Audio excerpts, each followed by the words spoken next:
Hello, welcome to home is home kitchen. तुम्हाला असं वाटत असेल दुधीचा हलवा बनवत आहे किंवा दुधीचे पराठे. नाही नाही, आज असं काही नाही. दुधीचा ना हलवा ना पराठे. आज दुधीचीच काहीतरी रेसिपी आहे. पण आज आपण काहीतरी असं बनवतोय जे नक्की सगळे खातील आणि सगळ्यांना आवडेल. सो प्रत्येक आईला किंवा गृहिणीला एक असतं की आपल्या घरच्या लोकांनी दुधी खायला हवी. मुळात मुलांनी दुधी खायला हवी.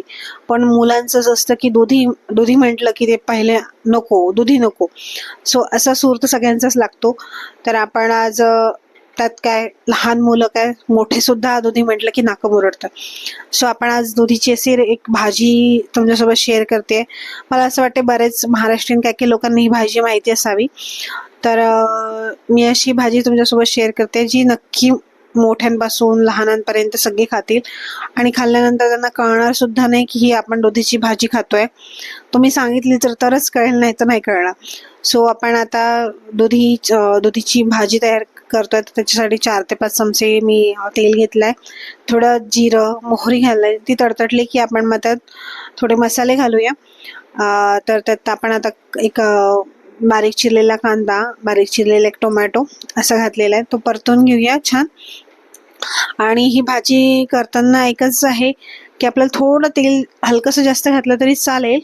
पण मीडियम 4 ते 4 चमचे तुम्ही अवश्य घाला, कमी घालू नका. आता थोडे मी त्यात बारीक चिरलेलं लसूण घातलेलं आहे, 4 ते 5 पाकळ्या. आणि थोडी मिरची, हिरवी मिरची आणि थोडी गोडलिंब 4 ते 5 पानं. थोडे मसाले ॲड करून घेऊया. 1 चमचा हळद घातलेली आहे, 1 चमचा धणे जिरेपूड घातली आहे आणि 1-1.5 चमचा मी तिखट घातलंय. तिखट 1.5 चमचा पुरेसं होतं. तुम्हाला आणखीन झणझणीत करायची असेल तर तुम्ही 2-3 चमचे आरामात तिखट घालू शकता. कारण मिरची घातली असल्यामुळे 1.5 चमचा तिखट पुरेसं होतं. ज्यांना मीडियम खायचं असेल तिखट त्यांच्यासाठी. आता दूध ही आपण मसाले परतून झाले. आपण यात दुधीचा किस आपण यात घालूया. आता दुधीला मुळात भरपूर पाणी असतं, त्याच्यामुळे आपल्याला इथलं पाणी आटवावं लागेल हळूहळू करून दुधीतलं. कारण तुम्ही जर म्हणत असाल की आपण दुधीतलं पाणी काढून जर भाजी केली तर त्यातले थोडे पौष्टिकपणा पाणी निघून गेलं की मग ते तेवढं राहत नाही. तर आपण असं आपल्याला हीच प्रोसिजर फॉलो करायची आहे. छान आपण पाणी आटवून घेऊया. मी त्यात 1.5 चमचा मीठ घातलेलं आहे छान बऱ्यापैकी चवीनुसार. आणि आपल्याला थोडं मिडियम आचेवर शिजवा, म्हणजे त्यातलं पाणी पण लवकर आटतं आणि भाजी पण लवकर शिजेल. थोडा वेळ लागतो या भाजीला शिजायला, तितकी लवकर नाही शिजत.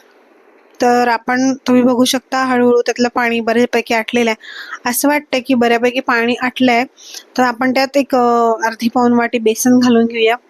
आणि तुम्हाला असं वाटत असेल की थोडं बेसन आणखीन लागते की कमी जास्त होते, त्याप्रमाणे तुम्ही तुमच्या आवडीनुसार कमी जास्त करू शकता. तर मला असं वाटलं थोडं बेसन कमी पडतं, तर मी थोडं आणखीन घातलं आहे बेसन. थोडं आणखीन लावून घेते. तर जवळपास याच्यात मी 1 ते सव्वा वाटी बेसन घातलेलं आरामात. खूप जास्त पण नाही झालंय बेसन, व्यवस्थित पडलेलं आहे. आता थोडी वरतून कोथिंबीर घालून आपण थोडी बेसन घातल्यानंतर आपल्याला एक वाफ आणायची छान 5-10 मिनिटाची. 10 मिनिटं झाल्यानंतर आपण पुन्हा काढून बघूया. आपली छान भाजी तयार झालेली आहे. अगदी कोरडी पण नाही होत आणि छान मऊसर, म्हणजे छान अगदी ओलसर राहते आणि एकदम घशाला असं कोरडं कोरडं नाही वाटत त्या खाताना. सो तुम्ही ही भाकरीसोबत, पोळीसोबत, कशासोबतही म्हणजे तुम्ही खाऊ शकता. जर तुम्हाला ही भाजीची रेसिपी आवडली असेल तर प्लीज चॅनलला सबस्क्राईब करा, एक लाईक करा आणि नक्की ही रेसिपी ट्राय करून बघा आणि भाजी एन्जॉय करा.